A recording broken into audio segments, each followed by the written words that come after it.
तो hello friends, मैं हूं राहुल कुमार। आज की इस वीडियो में बात करेंगे पोस्टल असिस्टेंट के ट्रांसफर के प्रोसेस के बारे में, क्योंकि बहुत लोगों का कमेंट था जैसे पीडब्ल्यूडी कैंडिडेट का कि उनका जो वो फॉर्म फिल करेंगे वो कितना टाइम बाद ज्वाइन के कितने टाइम बाद फॉर्म फिल कर सकते हैं, या फिर जो टर्मिनल इलनेस वाले हैं जिनके कि कोई फैमिली मेम्बर में कोई टर्मिनल इलनेस है तो वो कब फॉर्म फिल कर सकते हैं, साथ में म्यूचुअल ट्रांसफर। और कुछ लोग ऐसे ये भी जानना चाहते हैं कि वेटिंग लिस्ट कितना चल रहा है जैसे दिल्ली में या फिर एमपी में या यूपी में, तो उसके रिगार्डिंग बात करेंगे। नए हो तो चैनल को जरूर सब्सक्राइब करना। चलो वीडियो स्टार्ट करते हैं। सबसे पहले देखो, पीडब्ल्यूडी कैंडिडेट का जो फॉर्म फिल करने का डेट है वो आप ज्वाइन करने से ही स्टार्ट हो जाते हैं। ठीक है, ये अपना डीओपीटी का जो सर्कुलर आया था उसमें साफ लिखा हुआ है कि जो भी टर्मिनल इलनेस है और जो भी पीडब्ल्यूडी कैंडिडेट है वो ज्वाइन करते के साथ ही फॉर्म फिल कर सकते हैं, लेकिन आप जहाँ फिल करोगे वहाँ सीट होना चाहिए या वैकेंट होना चाहिए तभी ट्रांसफर होगा। ऐसा नहीं कि आप फिल किए और तुरंत ट्रांसफर हो ही जाएगा। ठीक है, और कुछ लोग ऐसे म्यूचुअल ट्रांसफर का भी अभी देख रहे हैं कि जो नया फॉर्म फिल किया है उसका ऑनलाइन ही हो रहा है म्यूचुअल ट्रांसफर का। तो कुछ लोग पूछ रहे थे कि कैसे कैसे पता चलेगा कि कुछ लोग म्यूचुअल ट्रांसफर के लिए फिल किए हैं या नहीं किए हैं। तो ये फर्स्ट टाइम ऑनलाइन हुआ है तो अभी तो कुछ नहीं पता। नॉर्मली ऐसे ऑफलाइन मोड होता था तो पता चल जाता था। वैसे भी म्यूचुअल ट्रांसफर के लिए पता नहीं चलेगा, क्योंकि जो आपको ही किसी आदमी को खोजना पड़ेगा तो वो म्यूचुअल ट्रांसफर आपको और उसको ही पता रहेगा कि किसका कहाँ होने वाला है। ठीक है, तो और आगे क्या है कि जैसे वेटिंग लिस्ट के बारे में जानना चाह रहे हैं कि दिल्ली में कितना वेटिंग लिस्ट है। तो दिल्ली में अभी जो सीजीएल 2019 वाले जो कि 2022 के दिसंबर में ज्वाइन किए थे, तो उसका 2023 के दिसंबर में या नवंबर में भी बहुत लोग ज्वाइन किए, तो 2023 के नवंबर में उसने फिल किया, तो उसका भी वेटिंग लिस्ट 350, 320, 340 ऐसे चल रहा है। ठीक है, कुछ डिवीजन में मतलब 300 के आसपास ही है जितना भी डिवीजन है, और दिल्ली में मात्र 8 डिवीजन है, उससे ज़्यादा है नहीं। तो अगर किसी भी डिवीजन में कभी भी सीट देगा, मान लो जब भी सीट देगा तो 100, 50, 100, 150 ऐसे ही करके देगा, तो एक बार में नीचे गिरेगा कोई भी वेटिंग। ठीक है, तो दिल्ली के लिए उतना प्रॉब्लम नहीं है। मैक्सिमम कितना भी वेटिंग रहे 1.5 से 2 साल में उसका ट्रांसफर हो जाएगा, क्योंकि मेरे साथ का ज्वाइन किया हुआ जो लड़का था वो अभी उसका गया हुआ 2 साल हो गया है। ठीक है, और मेरे बाद का जो 2 से ढाई साल हो गया, और मेरे बाद भी ज्वाइन करने वाला दिल्ली का मैक्सिमम लोग चला ही गया है, वही रुका हुआ है जो जिसका कि 1 साल कंप्लीट नहीं हुआ था। ठीक है, तो 1 साल कंप्लीट अभी नवंबर दिसंबर में हुआ, तो जो साइकिल रन हुआ है दिसंबर में उसमें नवंबर तक का जो वैकेंसी रहता है वो काउंट होता है। तो कुछ लोग फॉर्म फिल किए नवंबर दिसंबर में, तो उन लोगों का भी कुछ नहीं दिखाया। तो नेक्स्ट जो साइकिल रन होगा उसके उससे पता चलेगा कि क्या होने वाला है। ठीक है, और बाकी बात एक चीज़ और है कि जो सीट क्रिएट हुआ है सीजीएल 2022 के लिए, तो हर जगह मैक्सिमम 50% ही लोग ज्वाइन किए, कहीं-कहीं 30% ही ज्वाइन किए हैं। तो इस वजह से मेरे को ऐसा लगता है कि ट्रांसफर का प्रोसेस वैसे ही फास्ट ही चलने वाला है, क्योंकि सीट क्रिएट हो गया है और लोगों को जाना भी है, तो उस हिसाब से तो देना ही पड़ेगा। और एक कंडीशन क्या है कि और जो ऐसा बोला गया है कि 5000 पोस्ट ऑफिस और खुलने वाला है, तो इसके लिए तो और भी सीट गवर्नमेंट देगी, तो उसके लिए भी ट्रांसफर का प्रोसेस इसमें भी फास्ट होने वाला है। और एक है कि इसके लिए सरकार क्या बोल रही है कि बहुत लोग जैसे यूनियन वाले बोल रहे थे कि एलएसजी जो प्रमोशन होता है अपने यहाँ वो थोड़ा लेट लेट हो रहा है, तो इस वजह से बहुत लोग यूनियन वाले ने लेटर लिखा था, तो वो भी प्रोसेस थोड़ा फास्ट होने वाला है। तो साल में 1-2 लिस्ट वैसा निकलेगा, तो 1-2 लिस्ट में 100-200 लोग मतलब promotion PA to LSG promotion हो जाते हैं, तो पीए का सीट खाली होगा तो वहाँ से भी ट्रांसफर होने का चांस बढ़ता है। ठीक है, तो वैसे ट्रांसफर का चांस बढ़ेगा। और यूपी में देखो, यूपी में जो वही सीजीएल 2019 वाले जो भी फॉर्म फिल किए हैं, तो उनका कुछ कुछ जगह जैसे हो गया देवरिया या फिर गोरखपुर या ऐसा वैसा में 25 से 30 के बीच में वेटिंग है।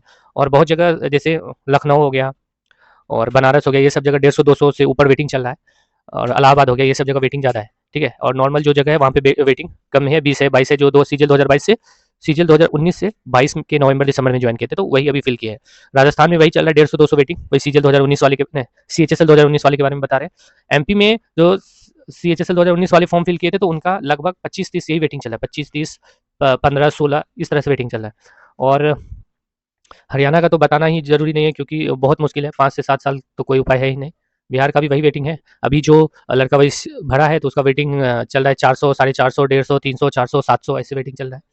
और और कहाँ का बता सकते हैं, कोलकाता का वेटिंग थोड़ा कम है, मतलब कोलकाता का भी 150-200 वेटिंग है, लेकिन यहाँ सब क्या होता है एक बार में 100, 50, 70 ऐसे लोगों को लेता है, तो यहाँ पे भी मतलब बहुत ट्रांसफर होता है। झारखंड का भी वही हाल है कि झारखंड में भी अच्छा ट्रांसफर हुआ है अभी तक, जो भी हुआ है कि मेरे साथ का लड़का का गया हुआ 1.5 साल हो गया, तो झारखंड में भी ट्रांसफर हुआ है। और दूसरी जगह जैसे उड़ीसा या साउथ का कुछ जगह या जम्मू कश्मीर, तो यहाँ से ज़्यादा लोग रहते नहीं, तो वो लोग का ट्रांसफर मैक्सिमम चांसेस है कि जल्दी ही हो जाएगा। ठीक है, और नॉर्मली ट्रांसफर का क्या रूल है कि आप एक 1 ईयर कंप्लीट होना चाहिए। ठीक है, जैसे ही 1 ईयर कंप्लीट होगा, जैसे 1 तारीख को ज्वाइन किए हैं आप, तो आपका नेक्स्ट 31st को 1 ईयर कंप्लीट हो जाएगा, तो अब 1 तारीख को रात में ही फॉर्म फिल कर देना। ठीक है, जैसे ही फॉर्म फिल करने का टाइम आएगा, क्योंकि इसमें टाइमिंग भी आपको देखा जाता है कि अगर 10:02 में किसी ने किया और 10:01 में किया, तो 1 मिनट वाले को पहले लिया जाएगा। ठीक है, टाइमिंग हो गया। और इसमें एक चीज़ है कि प्रेफरेंस किसको दिया जाता है। सबसे पहले तो बोला गया है कि कंपनसेट ग्राउंड, जो कि आपके फादर मदर या किसी की जगह पे आप ज्वाइन किए हैं, पीडब्ल्यूडी कैंडिडेट, उसके बाद टर्मिनल इलनेस, तब स्पाउस ग्राउंड है, तब नॉर्मल कैटेगरी। ठीक है, ऐसे चलेगा। और बहुत लोग ऐसे पूछ रहे हैं कि मान लो अगर ट्रांसफ़र पहले चाहिए, तो आप ऑन डेपुटेशन पे जा सकते हैं, ठीक है? तो उसको उसका नॉर्मल प्रोसेस है कि आपका जो सीपीएमजी है, थ्रू प्रॉपर चैनल आप जो भी सेक्शन में वहाँ से लेटर लिख के उनको लिखेंगे, और अगर घर में कोई बीमार है, तो उनका पूरा जो लेटर है, आपका चीफ मेडिकल ऑफिसर जो है, उससे बनवा के और जब उनको भेजेंगे, तो अगर वो कंसीडर करेंगे, वो करेंगे क्या कि सीपीएमजी फिर लेटर आप जो सर्कल जाना चाहते हैं वहाँ वो लेटर जाएगा। अगर दोनों कंसीडर कर लिया तो आपका ऑन डेपुटेशन पे हो सकता है। एक प्रोसेस और है कि दिल्ली डाक भवन में डीजी से या एडीजी से आप बात करके, कोई वैसा है तो आप बात करके वहाँ पे आप लेटर दो, तो वहाँ से भी आप जल्दी प्रोसेस से ट्रांसफर हो सकता है, ठीक है? तो एक ये ऑन डेपुटेशन पे भी जा सकते हो, और इसके लिए कोई क्राइटेरिया नहीं है कि 2 महीना 3 महीना 4 महीना, आप जब भी आपको वैसा कुछ है उपाय तो आप करवा सकते हो, क्योंकि बहुत ऐसे लोग हैं जो कि हमारे डिवीजन से ही 6 महीने 7 महीने में चले गए हैं और अभी तक आए नहीं। जैसे ऐसा बोला गया था कि 3 साल तक उनका मैक्सिमम रहता है, तो हम तो देख रहे हैं कि 3 साल हो भी गया है, लेकिन बहुत लोग आया नहीं है। और अगर आप किसी भी नॉर्मल डिवीजन से हो, मतलब कहीं से भी हो, तो लगभग 3 साल अगर आप वहाँ घर के पास बिता दोगे, तो कोई ना कोई जगह आप दूसरा नौकरी और भी हो सकता है, ठीक है? तो आप कोशिश करो ऑन डेपुटेशन पे हो जाए, या म्यूचुअल मिले। म्यूचुअल तो मिलना मुश्किल ही है, मेरे को ऐसा लगता है कि म्यूचुअल मिलना ही मुश्किल है, क्योंकि और मिल भी सकता है लेकिन ज़्यादा मुश्किल ही है। बाहर के लोगों के लिए तो मुश्किल ही है, तो म्यूचुअल का कोई उपाय नहीं है। कुछ लोगों का कहना है कि सीजल 2022 से जो बहुत सारे लोग ज्वाइन कर गए हैं, तो क्या ट्रांसफर का प्रोसेस स्लो चलेगा? तो ऐसा कुछ भी नहीं है, क्योंकि जो सीट क्रिएट हुआ है उसके हिसाब से लोग आए भी नहीं, ठीक है? क्योंकि बहुत ऐसे मैक्सिमम लोग हैं जिनका कि दूसरी जगह था, तो ये पोस्ट तो उनको मिला है, तो वो उधर से आए भी नहीं, और बहुत ऐसे लोग हैं जिनको कि अभी ज्वाइन किए हैं। जैसे अभी बहुत ऐसे लोग हैं, जैसे हमारे डिवीजन में 10 से 12-15 लोग ऐसे हैं जो कि ज्वाइन किए सीजल 2022 से, लेकिन उनका ईपीएफओ या सीजल 23 से भी हो गया है, तो वो लोग भी जाने वाले हैं। तो सीट तो वैसे ही खाली रहेगा, ऐसा नहीं है कि खाली नहीं रहेगा। और लेकिन हाँ, इसके लिए पता कब चलेगा, क्योंकि अभी बहुत ऐसे लोग जो ज्वाइन नहीं किए हैं, तो उसको हटाया जाएगा, जुलाई जुलाई या अगस्त तक हटाया जाएगा, तो सितंबर में जो लिस्ट आएगी या दिसंबर में जो लिस्ट आएगी, सीट लगता है उसमें दिया जाएगा। और अपना तो साइकिल साल में 4 बार रन होता है। एक तो आप मार्च में बोल लो, और उसके बाद जून में, उसके बाद सितंबर, एक बार दिसंबर, तो ये 4 बार में अ, जैसे ही सीट आएगा तो सीट दिया जाएगा ट्रांसफ़र के लिए। और 1 साल तो कंप्लीट होना ही चाहिए पीडब्ल्यूडी कैंडिडेट के लिए, तो आपको पहले से पता है, कोई क्राइटेरिया नहीं है, वो आएँगे और जाएँगे। स्पोर्ट्स ग्राउंड के लिए भी कुछ फेवरेबल कंडीशन है, लेकिन ऐसा नहीं है कि आपको फॉर्म फिल किया तुरंत स्पोर्ट्स ग्राउंड और कोई नहीं फिल किया तो तुरंत मिल ही जाएगा, क्योंकि साथ में मेरा 2 दोस्त है, उसका भी 1 साल से ज़्यादा हो गया है। वो भी फॉर्म फिल किया, लेकिन अभी तक उसको नहीं मिला है। जो भी फिल करोगे आपका अगर वहाँ पे सीट होगा, तो ही मिलेगा।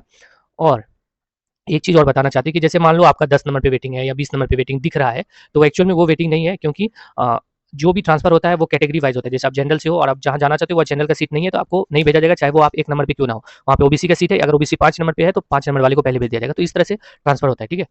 तो बाकी बात और भी कुछ जानकारी चाहिए तो कमेंट करना, और कुछ और पोस्टल असिस्टेंट के रिगार्डिंग चाहिए तो उसके बारे में कमेंट कर सकते हो, और ज़्यादा कुछ दिक्कत हो रहा है तो मेरे व्हाट्सएप नंबर पे मैसेज करना, ठीक है? चलो मिलेंगे नेक्स्ट वीडियो में।